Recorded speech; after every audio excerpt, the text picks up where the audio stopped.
The phrase red wave, it does not cut it. Perhaps red tsunami. I don't know. Maybe red great flood. Either way, however you describe it, it sounds kind of gross, but that's what people are saying. Democrats are beyond panic mode. Joe Biden is campaigning in safe blue areas. Why?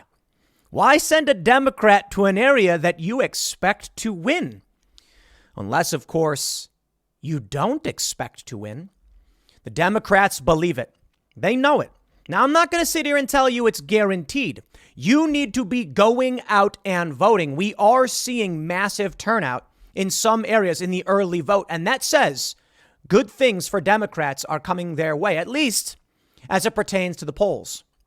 Now, if you're to sit back and just look at the polls, it's apocalyptic for Democrats. So what I mean to say is, as bad as it sounds and bad as it seems, there is some data that is giving Democrats hope. And if you think, Republicans, that you've got this one in the bag, you're going to lose. You need to get your friends and your family members and go and vote. Now more than ever. But when we take a look at Real Clear Politics Battle for the House, I'm not going to waste words. I want to get right into it and just show you right here. Of the Democratic seats that are up for re-election, 52 of them are at risk for Democrats.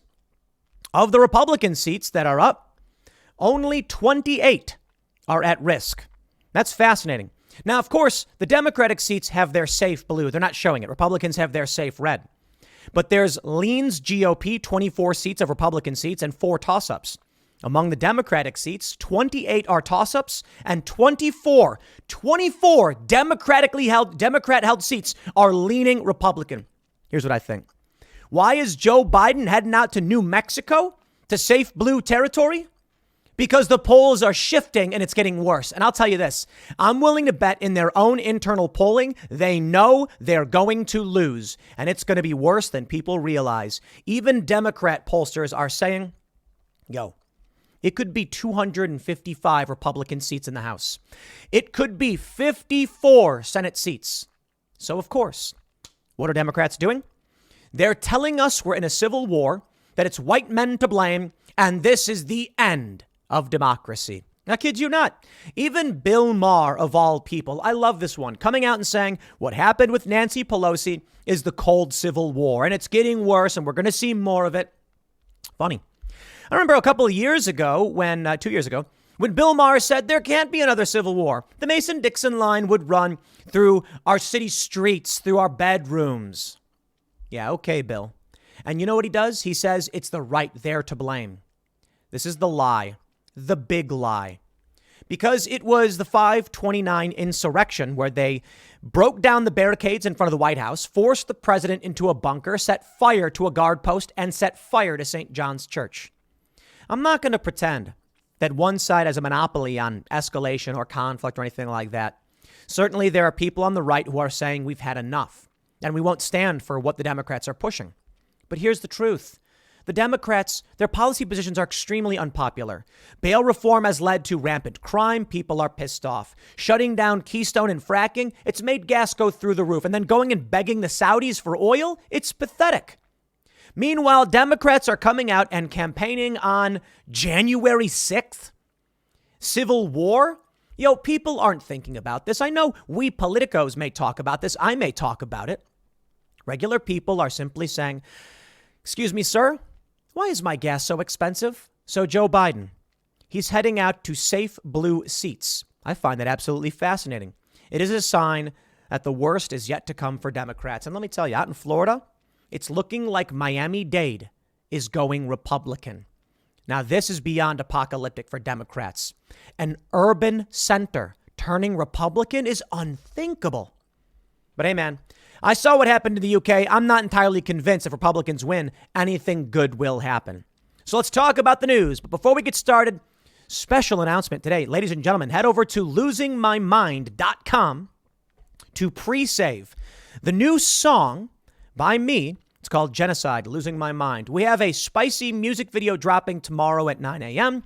It's going to ruffle some feathers. It's going to make some interesting points. And I think it's an amazing video. I think we did a really great job. I'm really impressed. And I hope you check it out. So again, go to losingmymind.com, pre-save, Spotify, Apple Music, Amazon, whatever you use. And we're going to be selling the song, of course, right before the election. This song is overtly political. Take a look at the picture and figure out for yourself what you think it's about. But I think we're going to do better on this one than on our first song. So make sure you head over to losingmymind.com. Don't forget to smash that like button, subscribe to this channel, share the show with your friends. The link will be in the description below. Here's the first story from the Daily Mail. Biden campaigns in more safe blue seats.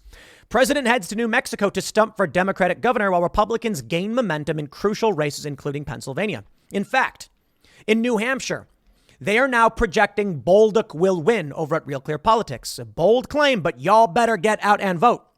We're also hearing that New Hampshire's first district is now leaning Republican.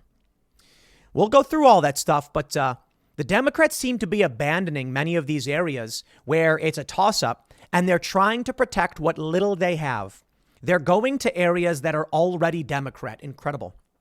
They say, President Joe Biden flew west on Thursday to try and shore up Democratic candidates in states he won 2 years ago, as Republicans gain momentum in battleground races like Pennsylvania. The president will be in New Mexico to campaign for Governor Michelle Lujan Grisham, who has pulled ahead of her GOP opponent after polls last week showed her on shaky ground. He then heads to California to campaign for Rep. Mike Levin in San Diego, and is making a stop in Chicago with a focus on boosting suburban Chicago congressional incumbents. Reps Sean Cason, Lauren Underwood, and Bill Foster, who are in races that may be tightening. Oh, you'll love to see it. Biden is making a last-ditch effort to rally Democrats as election forecasters predict Republicans will win control of the House in next Tuesday's election. And the battle to control the Senate is tightening.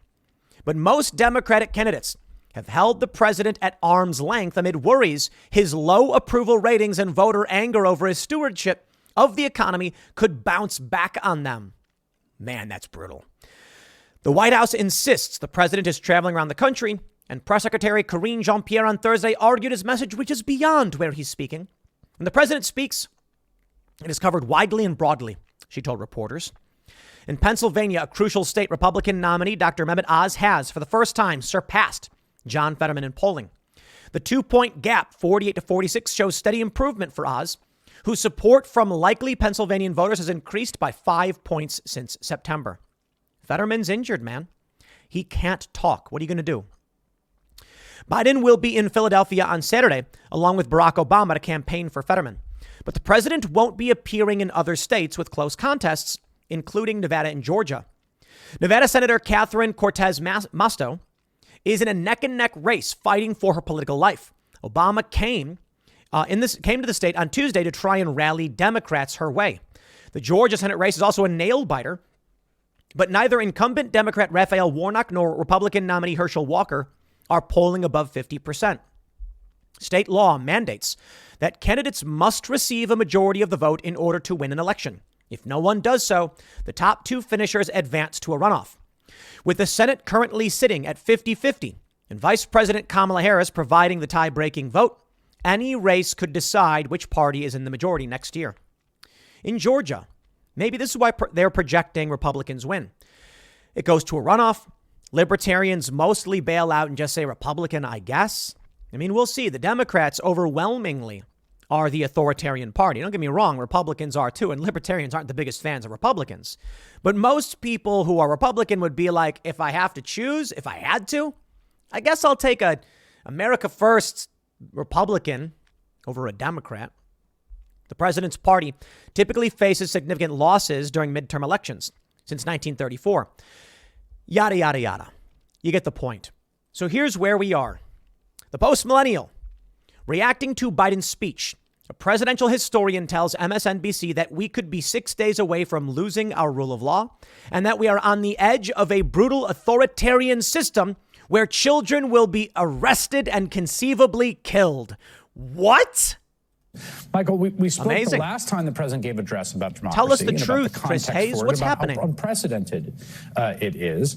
This speech seemed in some senses more specific about the developments that we're seeing everywhere, from the Arizona poll stalkers to the secretaries of state who refuse to say that they'll accept the elections. What do you view as the key takeaway of the speech tonight?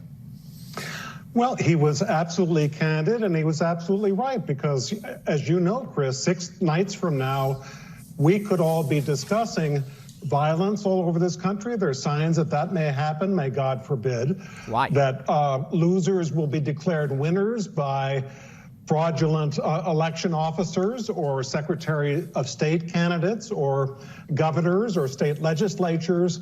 We could be 6 days away from losing our rule of law. I'm going to pause real quick and just ask this question. What do you mean?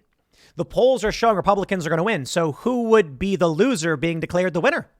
Are you actually saying that with all of the projections showing Republicans are going to win, it's Democrats who would do it? Agreed. Moving on. And losing a situation where we have elections that we all can rely on. You know, those are the foundation stones of a democracy.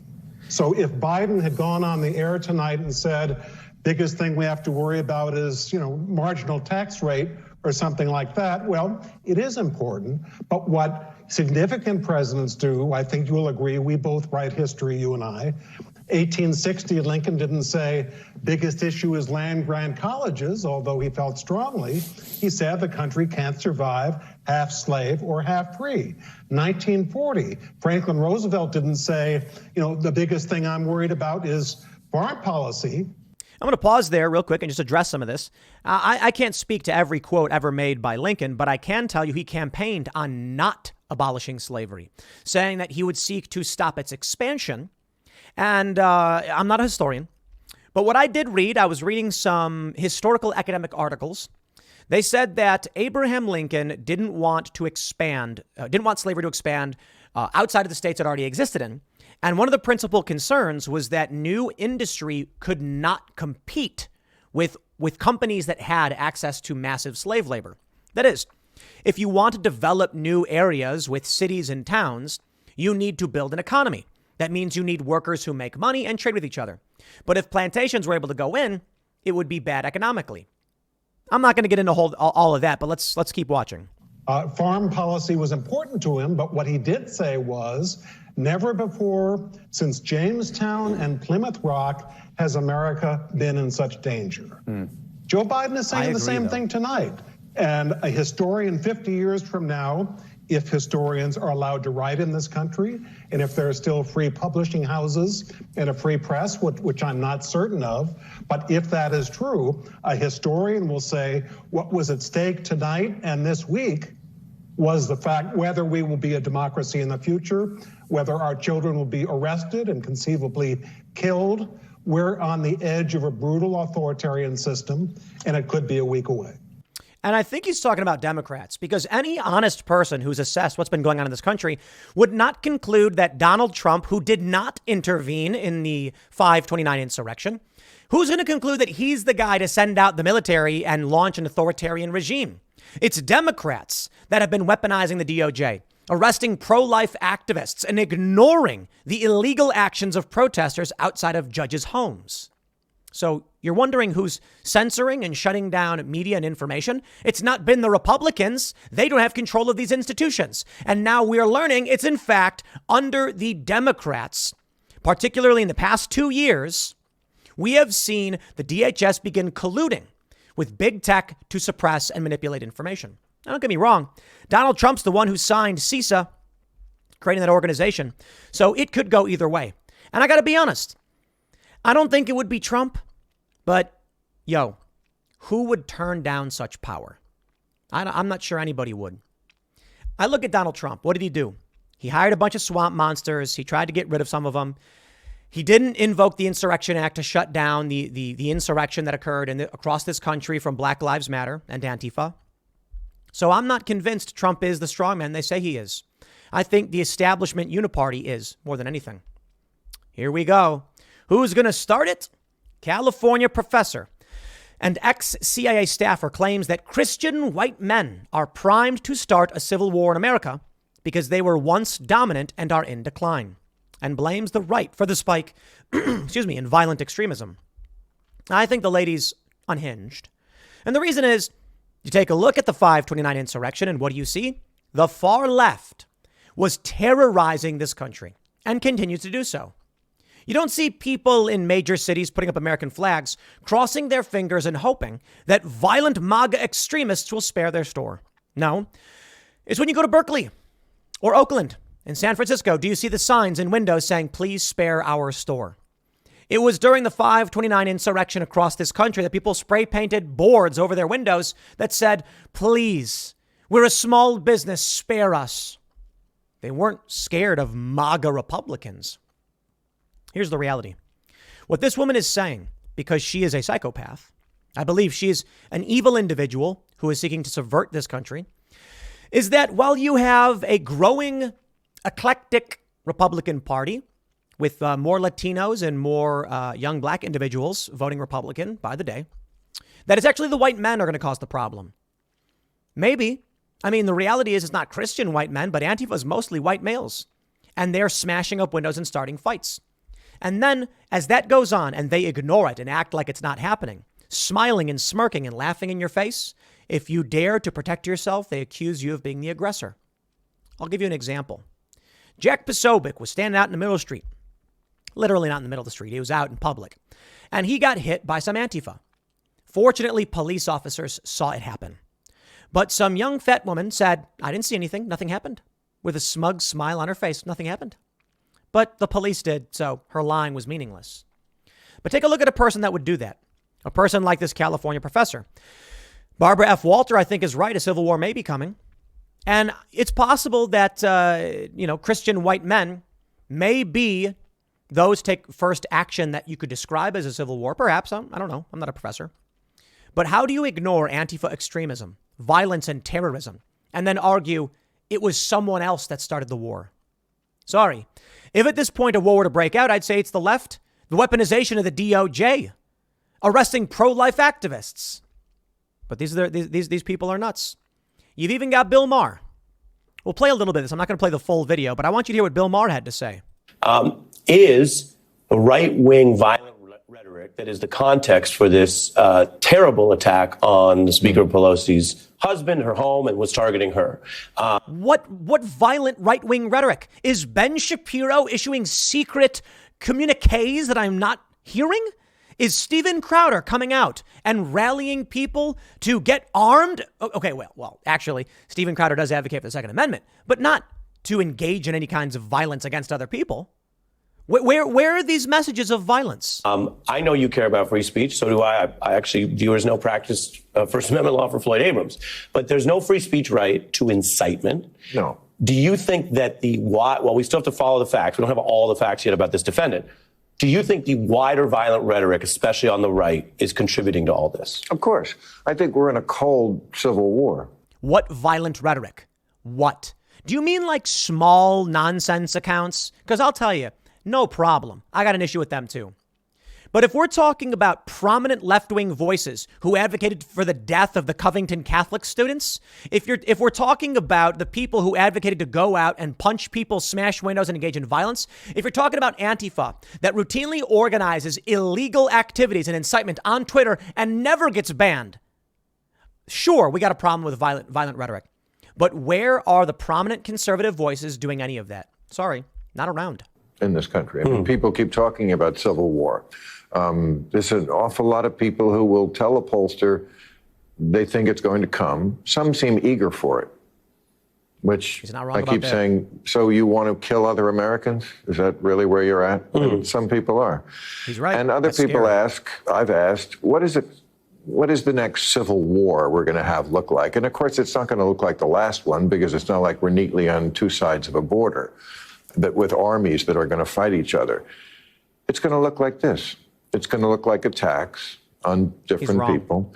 There was a drag queen story hour in a pub in Portland, I think it was, last week, that there was violence. They kind of attacked it, and there was some sort of brouhaha outside with weapons and so forth. That's what the next civil war looks like. And incorrect. It may actually look a lot like the first Civil War. Look, again, I'll stress, I'm not a historian, and I know I don't know nearly as much as most historians and even enthusiasts. But I can tell you If you think that the Civil War was a dividing line where a bunch of states were staunchly in support of slavery and the North was a bunch of people staunchly opposed to it, you're completely wrong. The first states to secede from the Union, they were scared of Abraham Lincoln. But it wasn't until after Fort Sumter and Abraham Lincoln called for 75,000 volunteer forces to go and suppress the South, stop the secession, did 4 other states then join in. And it's because these states were actually divided. In Maryland, it was divided. In Maryland, which was a slave state, they joined the Union. Why? I think the reality was they had no choice. D.C. is southwest. Abraham Lincoln created a suspension of habeas corpus, a corridor going up from D.C. into Pennsylvania, arresting whoever he wanted without charge or trial. And they even arrested several members of the Maryland Assembly or their state representatives. I think it was something like 30 to 40 or so got arrested. There were many states they're very much split down the middle. North Carolina being a good example. So to argue that the dividing line goes from the middle of our streets, and like it did back then too. Not everybody in the South was a slave owner or even cared about slavery. But when they voted and they decided, and then the federal government said no, that created a major conflict. So, Bill, from one person who is not greatly educated on the issue to another, I encourage you to simply walk down the street in historic Civil War territory, where I live right now. And you go out, you walk down the street, and there's like a little historical placard thing overlooking a river. And it's like, here's why this river was significant. It gives you bits of history. I've been reading these things for a bit. I watched a few documentaries, watched some movies, watched a bunch of YouTube videos, and then I read some academic historical papers because, let's be honest, that's probably more accurate than a lot of this stuff. And I can tell you right now, for one, Bill Maher blaming the right, he's wrong. I do think the right is susceptible to being crushed if a civil war does break out. And I think people need to research and understand the first Civil War to understand what may happen. But I don't know what's going to happen in this country, and I can't predict the future. I can tell you that previously Bill Maher said there can't be another civil war. He said there can't be another civil war. It's amazing. How could he say that and now? He says we have to see each other not as mortal enemies, but merely as roommates from hell. Sure. Taken from somebody who's traveled across this country my whole life, there are no red states or blue states. They're all like Mitch McConnell's hand, some shade of purple. Ha, ha, ha, ha, ha. We can't have a second civil war because the two sides aren't neatly separated anymore. The Mason-Dixon line would cut through states, cities, streets, even bedrooms. Except, Bill, we weren't evenly divided last time. Several slave states joined the Union, but I thought we were neatly divided, slave states versus free states. Not true. In fact, the Emancipation Proclamation only ended slavery in rebellion states. That meant, I think there were 4 states in the Union that still had slaves, and they were allowed to keep them. Granted, after the war ended, you got Republicans who voted for the 13th and 14th Amendments, which then ended slavery. Finally. But Bill, you don't know what you're talking about. I do think, however, things could get really bad. But you may have things like this. Let me play just a little clip from this video for you. I'm going to be teaching you how to use frogs, pronouns, and sentences, so let's go. Yeah, that's it. I'm Republican now. You win. I'm done. So this young woman says, let's play it again. I'm going to be teaching you how to use frogs, pronouns, and frogs, pronouns. sentences, so let's go. Yeah, that's it. I'm Republican now. And then this guy who, I got to be honest, looks like he smokes a lot of weed, says, that's it, I'm Republican now. He goes on to say a bunch of other stuff, but he was like, how can this be? I'm not doing it. And there we go. That's the reality here. Daily Wire reports large majority of Americans say they won't vote for candidates who support transgender procedures for youth. This stuff is a cold wake-up call for many people. I want to give you Florida. I want to show you Florida. This one's going to blow your mind. And Democrats, if you're not panicking, you better start. From FreshTake.vote, Florida data. Currently, statewide, the turnout is 1.5 Republicans to 1.3 Democrats. The GOP leads by 226,936 in early voting. It's apocalyptically bad. Early voting and vote by mail, it's supposed to favor Democrats. But the Republicans are in the lead. And this is, my friends, that you're looking at right now, Miami-Dade County. Now, the number I just gave you, statewide. Here's Miami-Dade, an urban stronghold, historically Democrat area. Right now, we are seeing overall turnout, 132,000 GOP, 131,000 Democrats. There you go. Republicans are slightly up in Miami-Dade. That's crazy. Now, there's more Democrat voters, but this is early voting. That means when election day comes, that's when you see the big bulk of Republican voters come in. Be honest, I have no idea how that makes sense. Older people vote on election day, I guess. Younger people vote by mail. No, actually, no, I take that back. It does make sense. Younger people don't care all that much. Someone knocks on their door and says, fill out the ballot. And they say, okay, I guess, sure, whatever. Older voters go out because they do care. If Miami-Dade turns red, it is going to be historic. Take a look at this from Real Clear Politics. I showed you this at the beginning of the video, but we'll go through it once more. We're now getting some changes here. It looks like New Hampshire's first district. This is, who do we have running in NH1? This is Leavitt versus Pappas. And the latest poll. So previously we saw Pappas was leading. Now Leavitt is up up by 6 points, and a whole 6 percentage points in the latest poll. Leavitt, I believe Carolyn Leavitt is her name, is a former Trump White House aide, now looking to win in a Democrat area. It was a Democrat incumbent, went toss up. Now they're saying it's leaning GOP. When you take a look at the Democratic seats that are up, there are many that lean Democrat, but mostly they're toss ups. Now, there's more Democrat seats than Republican because the Democrats have the majority for sure. But of the Republican seats that are up, it's mostly leaning Republican. The Democrats are vulnerable.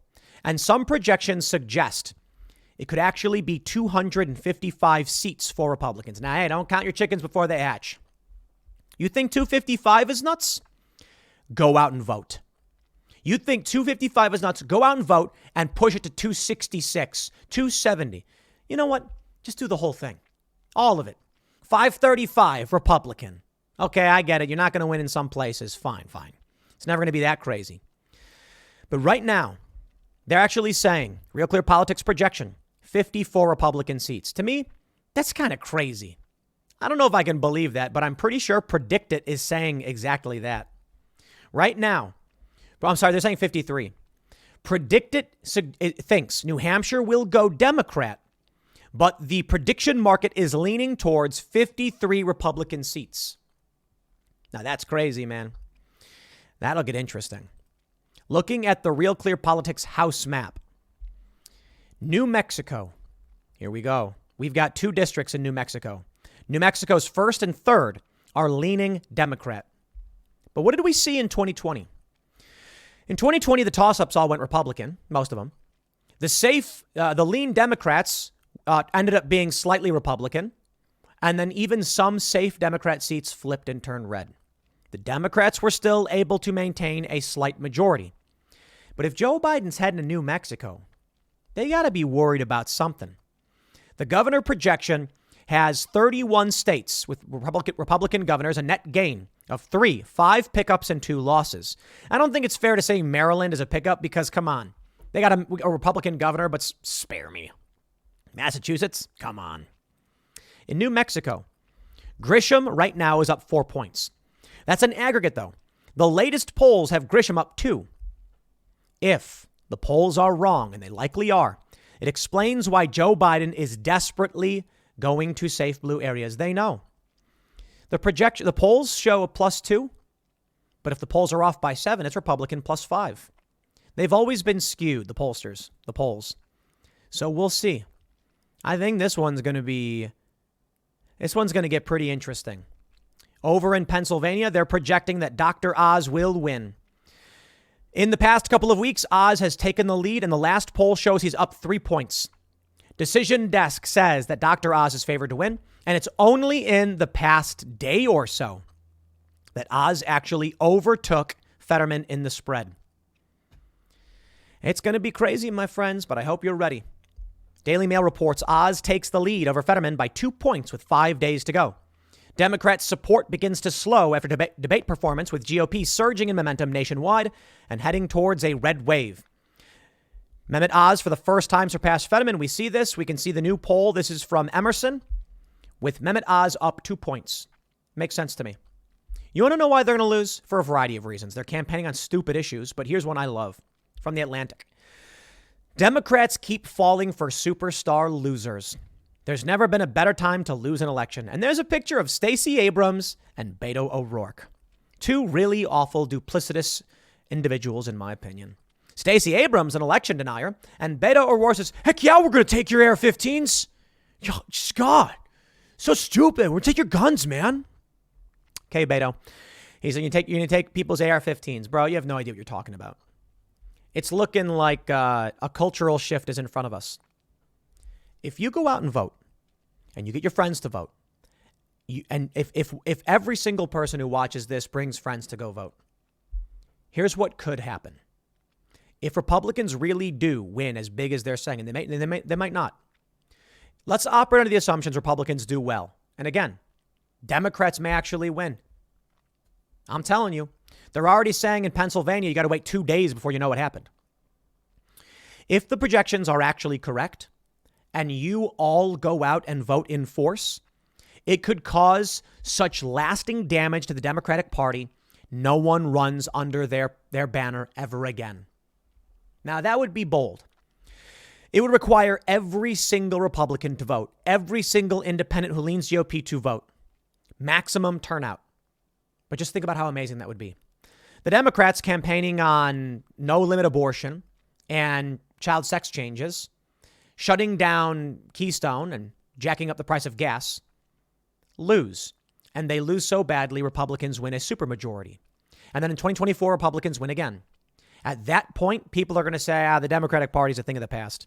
If you're going to run, you're going to run as a Republican and you're going to try and get it in the primary. Then you might actually see Republicans versus libertarians. You'll see more moderate Democrats be like, I'm going to be with the Republicans on this one. Look at Jeff Van Drew. He ditched the Democrats a couple years ago, joined the Republicans. He wins his primary in a landslide. Because people like it. He's a middle of the road dude. But he's like, the Democrats have lost the plot, man. So, the end of our democracy? No, just the end of the Democratic Party. I'll leave it there. Next segment's coming up at 8 p.m. over at youtube.com/TimcastIRL. Thanks for hanging out. And don't forget, go to losingmymind.com. Pre-save the song coming out tomorrow. Thanks for hanging out, and I'll see y'all next time.